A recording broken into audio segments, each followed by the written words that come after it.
صاحب انداز تبلیغ اولیاء اللہ کا کیسا نظر آتا ہے اور کیا انداز تربیت نظر آتا ہے کہ یقیناً کہ جو ان کے دامن سے وابستہ ہو جائے تو پھر وہ خود ایک پریزنٹیبل کردار بن جاتا ہے معاشرے کے لیے، تو یقیناً اس کے پیچھے انداز تبلیغ بھی بڑا ایک یونیک وے میں ہوگا، بڑا ایک منفرد ہوگا، اور اسی طرح انداز تربیت بھی ہوگا اولیاء اللہ کا۔ سر کیا علامہ صاحب نے جو گفتگو کی ہے اس میں کئی پہلو ایسے ہیں جو خود اس جواب کی طرف بھی ہمیں روشنی دیتے ہیں۔ ایسا ہی ہے اور بہت اچھی گفتگو کی علامہ صاحب نے۔ وقت مختصر ہے، بس مختصراً یہ عرض کروں گا کہ ان کا جو منہج ہوتا ہے تبلیغ کرنے کا، دعوت و ارشاد کا، وہ اس رسول کے امتی ہیں جن کی صفت ہے وَدَاعِيًا إِلَى اللَّهِ بِإِذْنِهِ۔ واہ واہ، رسول اللہ داعی ہیں تو وہ ان کی سنت میں پھر وہ بھی داعی بنتے ہیں۔ کیا کہنے، تو ان کی ساری جو دعوت کا منہج ہوتا ہے وہ ذات رسالت، صفات رسالت، طریقہ رسالت ہوتا ہے۔ کیا کہنے، وہ حضور کو دیکھتے ہیں، اسی کے مطابق چلتے ہیں۔ اللہ اللہ، آپ صلی اللہ علیہ وسلم سے انہوں نے یہ سیکھا ہوتا ہے کہ جو علامہ صاحب نے جس کی طرف اشارہ کیا کہ انسان اور انسانیت سے محبت بغیر کسی غرض کے، اور اس کا جو درد ہے نا انسانیت کا وہ فیل کرنا۔ اللہ اللہ، یعنی مکہ کے لوگ مسلمان نہیں ہو رہے، حضور پریشان ہیں، ہے اپنا کام کر چکے ہیں، لیکن اللہ بار بار ان کو کیسے مخاطب کر رہا ہے، تسلیاں دے رہا ہے۔ لعلک باخع نفسک اللہ یکونوا مومنین، یہ مومن نہیں ہوں گے تو کیا آپ اپنے آپ کو ہلاک کر ڈالیں گے؟ اللہ اکبر، کیوں اتنی ٹینشن لے رہے ہیں، اللہ کیوں اتنی پریشانی لے، یعنی اللہ ان کو تسلیاں دے رہا ہے۔ یعنی ایک تو ہوتی ہے نارمل درجے کا، یعنی وہ کتنا ہائی فائی ہوگا حضور کے ذہن اور دل میں، کتنا حضور کو دکھی کر رہا ہوگا کہ یہ جہنم میں نہ چلا جائے، یہ جہنم میں نہ چلا جائے۔ حضور کہتے تھے تم ایسے جہنم کی طرف بھاگ رہے ہو جیسے پروانے جو ہے نا آگ پہ بھاگ رہے ہوتے ہیں، میں تمہیں کمر بند سے پکڑ کے جہنم سے نکال کے جنت میں داخل کروں۔ تو اللہ کے ولی جو ہے نا سب سے پہلے حضور کی سنت میں دعوت و ارشاد کے لیے ان کے دل میں نا انسانیت کا جذبہ ہوتا ہے، وہ اس جذبے درد سے، درد دل سے اٹھتے ہیں اللہ اللہ، کہ یار واقعی نا میں اس کو اللہ کی طرف لے جاؤں، بے لوس اس کا بھلا ہو جائے، اس کا کام ہو جائے۔ اور دوسرے درجے پہ یہ ہوتا ہے کہ وہ کسی بھی قسم کے دنیاوی نفع کے طالب نہیں ہوتے اس میں۔ جو نبیوں کا کام ہے نا وما اسألکم علیہ من اجر، میں تم سے کوئی اجر نہیں مانگتا، ان ہوا الا ذکری للعالمین، یہ تو بس تمہیں نصیحت کرنے کے لیے ہم بات کر رہے ہیں، ہمیں تم سے کچھ نہیں چاہیے۔ تو وہ اپنی دعوت و ارشاد میں، انداز تربیت میں لوگوں کی جیبوں پہ نظر نہیں رکھتے، ریٹرن پہ جیسے علامہ صاحب نے کہا نظر نہیں رکھتے کہ ہماری دنیا بن جائے گی، ہماری دنیا نہیں، یہ ان کا مقصد نہیں ہوتا۔ ان کا مقصد یہ ہوتا ہے کہ میں حضور کے سامنے جب جا کے کھڑا ہوں گا نا تو بتاؤں گا میں آپ کے 4 امتی لے کے آیا ہوں، 10 لے کر آیا ہوں، 12 آپ کے غلام لے کر آئے ہوں آپ کے دین کے لیے۔ اللہ اللہ، اس وقت اگر حضور نے قبول کر لیے تو یہی نفع ہے،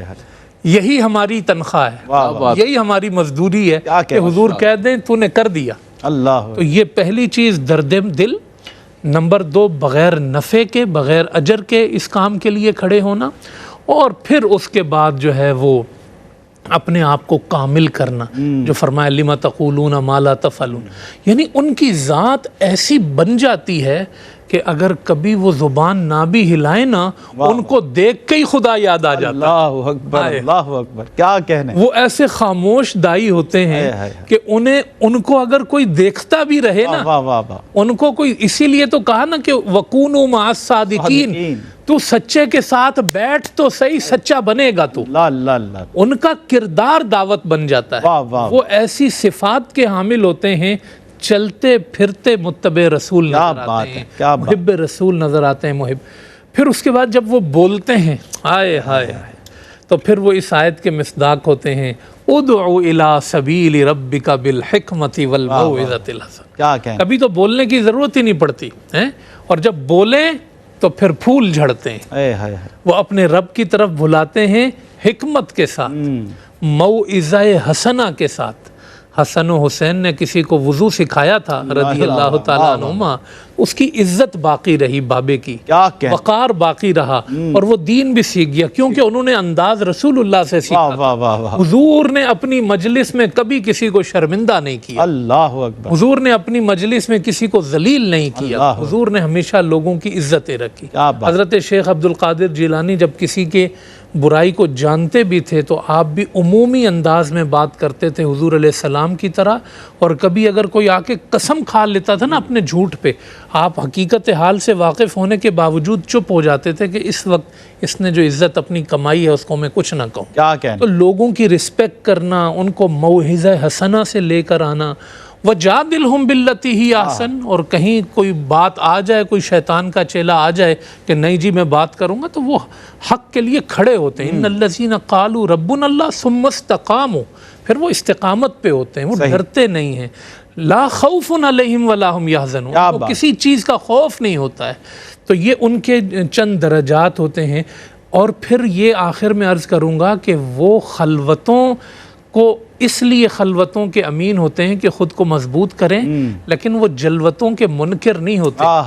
وہ سیاحین ہوتے ہیں۔ واہ واہ واہ، وہ اس کا انتظار نہیں کرتے کہ لوگ اصلاح کے لیے ان کے گھر پہ آئیں گے، وہ لوگوں کے گھر پہنچتے ہیں، واہ واہ، وہ سیاحت کرتے ہیں، شہر شہر جاتے ہیں، قریہ قریہ سیکھتے سکھاتے جاتے ہیں، اللہ اللہ، اور لوگوں کو جا کے بتاتے ہیں کیوں آئے ہیں، رسول اللہ کا دین پہنچانے آیا۔ اللہ اکبر، ہمارے علماء جو شہر شہر قریہ قریہ بیانات